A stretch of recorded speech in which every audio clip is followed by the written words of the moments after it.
All right, the authority switch. This is how you make your competition sound like, well, just background noise.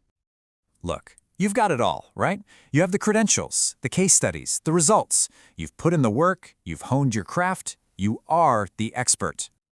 So why are you still out there fighting for every single lead, justifying every dollar, and constantly looking over your shoulder at lesser talents who somehow manage to command the room? Why are you begging for scraps from a table you should own? The answer is simple, and it's brutal. You never flipped the authority switch. You've mistaken expertise for authority, and that mistake, it's costing you big time. Let's make this painfully clear. You've got the expert who waits to be chosen. They pitch, they justify, they compete on a laundry list of features. Then you have the authority. They don't wait, they do the choosing. They command fees, they don't negotiate them. Think of it this way. The expert architect submits a proposal to a developer. The authority architect gets a call from the developer who asks, "What should we build here?" The competition isn't just irrelevant. For the authority, it never even existed in the first place.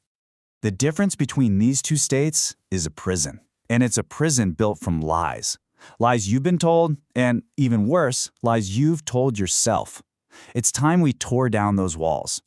The first lie is the most seductive one because it's rooted in the very thing you're proudest of, your skill. You believe that your credentials, your certifications, your portfolio are enough. Listen closely. Credentials, they get you in the room. That's the price of entry. That's it. Authority, on the other hand, means that once you're in that room, the client feels lucky to be breathing the same air as you. Authority is built on third-party validation. We're talking media appearances, published work, keynote stages. It changes the dynamic from a sales pitch into an audience with a master. The second lie is the gospel of the hustle culture gurus. You know the one that you need to be everywhere, posting on every platform, chasing every trend, just screaming into the void and hoping someone listens. This is a fatal misunderstanding of how value is perceived. High-value clients aren't looking for noise. They're looking for signals, a curated presence, a proprietary point of view, the confidence to say no. You have to remember, rarity creates value. Omnipresence is just static. It's spam. And the final lie, this is the one that keeps you playing small. It's that fear that whispers, "I can't say that." You're afraid to take a stand, to have a strong opinion, to polarize. You just want to be liked by everyone. A strong, proprietary point of view doesn't shrink your market, it purifies it. It acts as a powerful filter. It instantly repels the time wasters and the price shoppers. And at the same time, it acts as a magnet for your ideal clients, the ones who don't just see you as an option, but as the only logical solution. So, we've torn down the lies. Now let's build the framework to actually flip that switch. This is the Corvus correction. The protocol is 3 steps. Simple, but not easy. First, we codify your unique point of view, making it defensible.